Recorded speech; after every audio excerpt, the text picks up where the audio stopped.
are the characteristics of shear flow. So actually, is there any direct method that without calculating can we perceive the direction of the shear flow or the shear stresses in flange and web? Just like in detailed calculation, I have shown that here the direction of the shear flow are opposite in the flanges, and in the web they are in the same direction.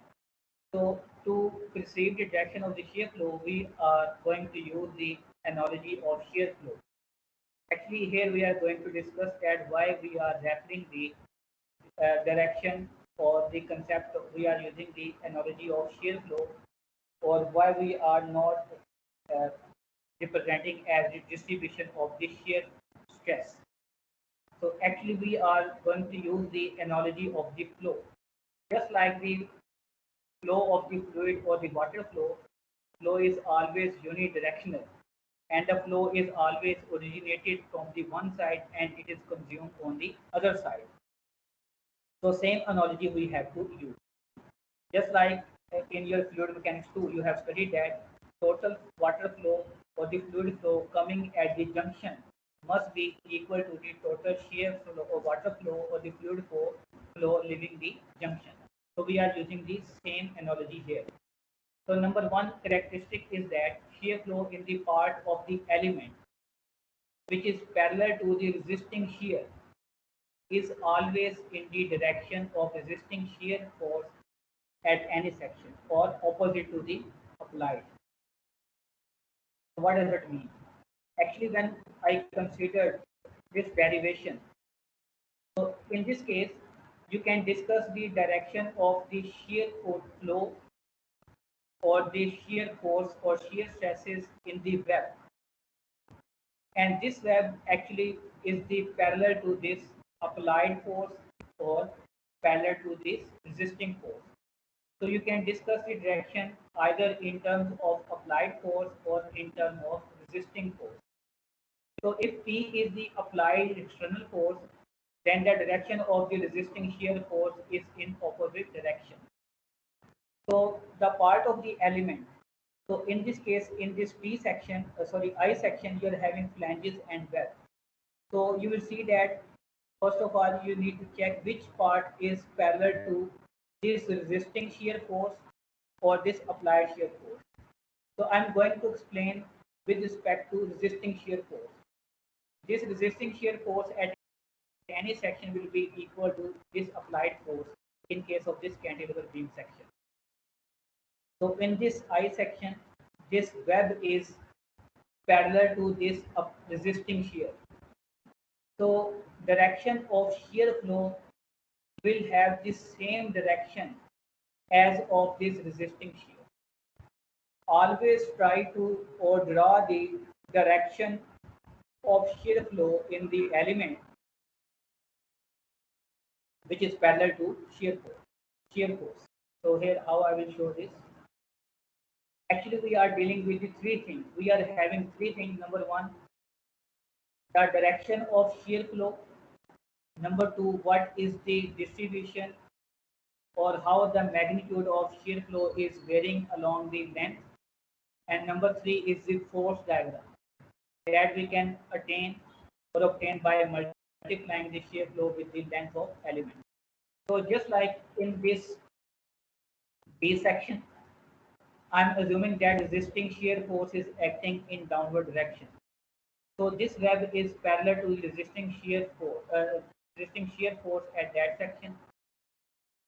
So direction of the shear flow in this web will be in the same direction as of resisting shear force. So we can get the direction of shear flow. Okay, now using the analogy of shear flow or the water flow. So water flow is always unidirectional, just like here. Shear flow occurs in one direction to the thin wall of open section. Just like the water flow, it is always unidirectional and flow from the one end of the pipe or one end of channel to the other side. So if you have obtained the direction of the shear flow in the web, So if the direction of the flow should be unidirectional, so it means that the direction of the shear flow in this top line should be on right side, just to maintain the direction of the shear flow inconsistent with the top line and bottom line. The direction of the bottom line should be on this right side. Total shear flow coming at this junction should be equal to total shear flow leaving this junction. Similarly, total shear flow coming at this junction should be equal to total shear flow leaving this junction. So flow is assumed to be generated at free end tip on the one side and is assumed to be absorbed at free end tip on the other side of neutral axis, just like third characteristic. At the junction of element incoming flow is equal to the outgoing flow, just like total discharge coming at any junction should be equal to the total discharge leaving that junction. The value of shear flow is always zero at free end tips, or I have written another thing, at axis of symmetry. At axis of symmetry of element, and more shear flow is generated as more area is added up moving toward the neutral axis. So its magnitude is increasing when we are moving from free end tip to the neutral axis. In this I section, this part is parallel to the resisting shear. So if the resisting shear is in downward direction, then direction of shear flow will be in the downward direction. So if you are given the applied shear instead of resisting shear, so direction of shear flow will be opposite to the applied flow.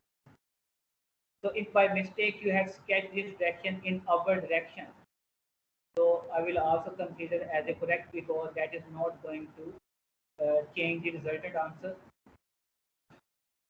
So if you know the direction of the flow in the web, so it means that direction of the flow in top line it must be like this way. In the right line, it should be in the left direction.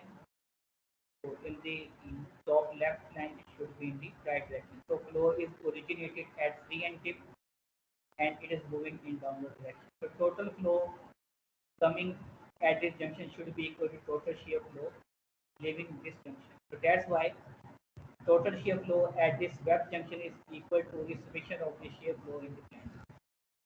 Just to maintain the direction of the flow consistent.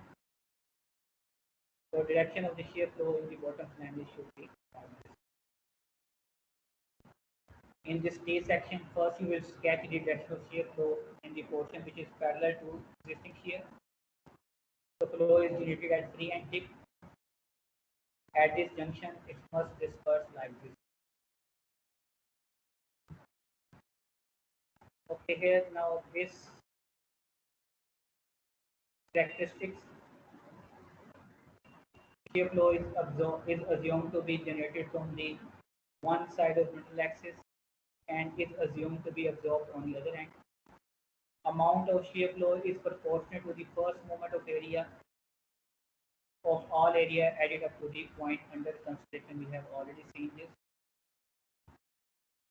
For the state element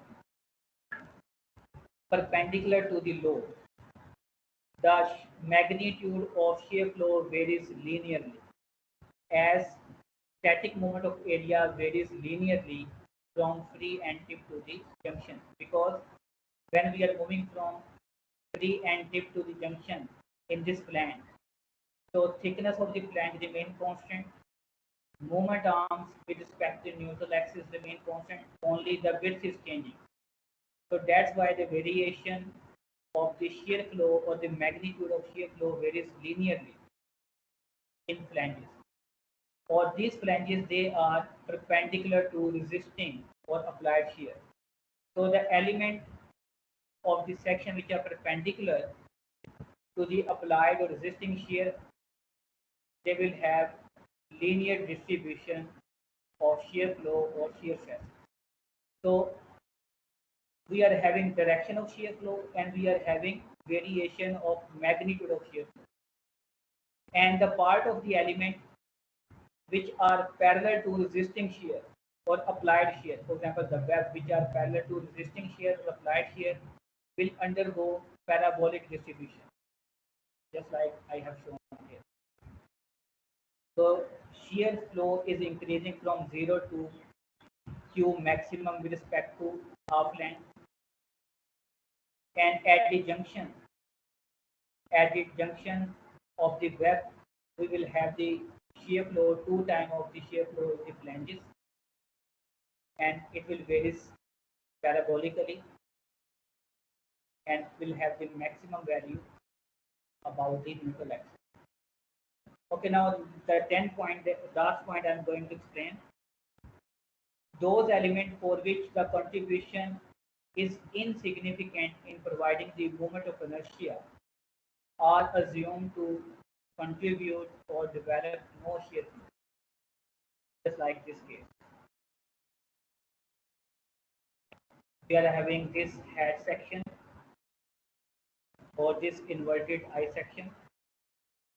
It is comprised of two webs which are parallel to resisting shear. So direction of shear flow will be like this.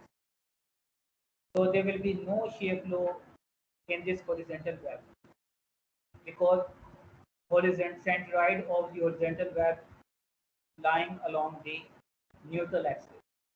So moment of inertia of this web about the neutral axis or central axis will be zero or almost negligible or very small, because when you compute the moment of inertia, that is b t cube divided by 12.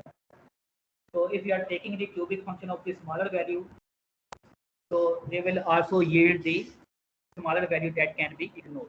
So you only have the distribution of shear flow in this web.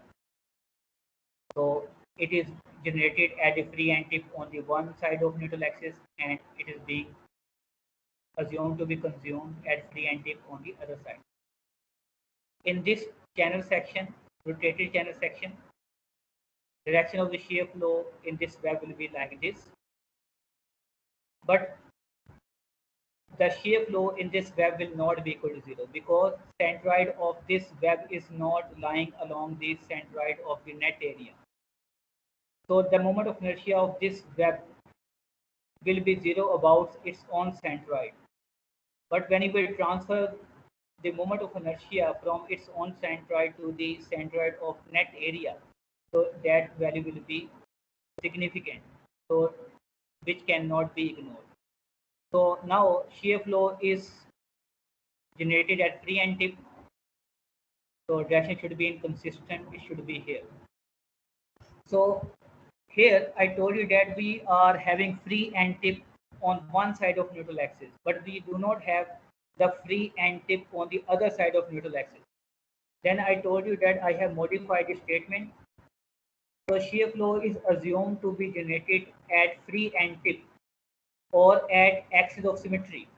So axis of symmetry can be considered as a free end tip where the shear flow is zero or being assumed is considered to be absorbed or generated. So at this axis of symmetry, you can only deal with the half portion, and you can consider this axis of symmetry as a cutting portion or free end tip. So shear flow is generated as free end tip and is consumed at free end tip on the other side. Similarly, in this T section, you are having three portions which are parallel to resisting shear force. In that case, always try to sketch the direction of shear flow in the portion which is having the largest length, which is the downward. And then by using the analogy of shear flow, you can sketch the direction of the shear flow in top line in this projected portion. The shear flow is generated at free end tip above the neutral axis, and it is increasing when we are moving toward the neutral axis, and it is consumed on the other side of neutral axis.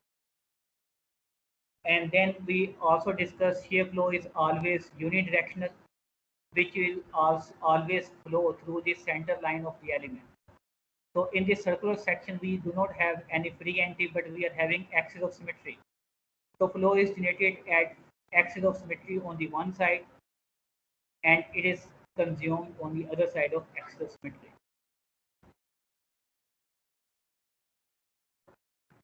So similarly for this triangular section, flow is parallel to the element. It is generated at free end tip, sorry, at axis of symmetry, and it is being consumed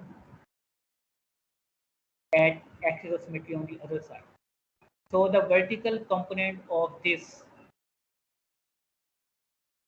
shear flow, summation of the vertical component will be exactly equal to V, this resisting shear. And horizontal component of the shear flow of this right side will be cancelled with the horizontal component for the component on the left side.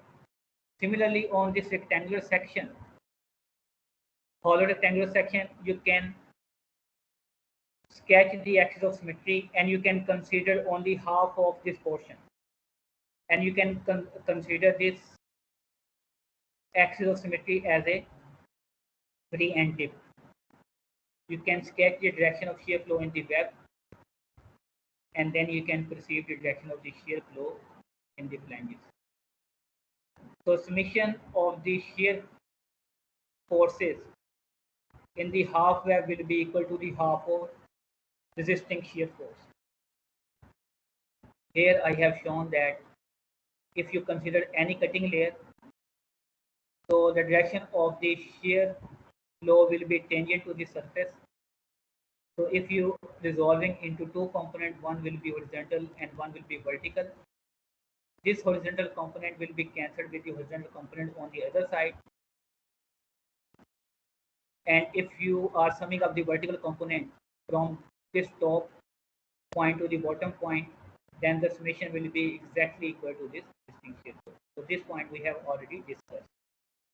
So I would like to conclude my lecture over here.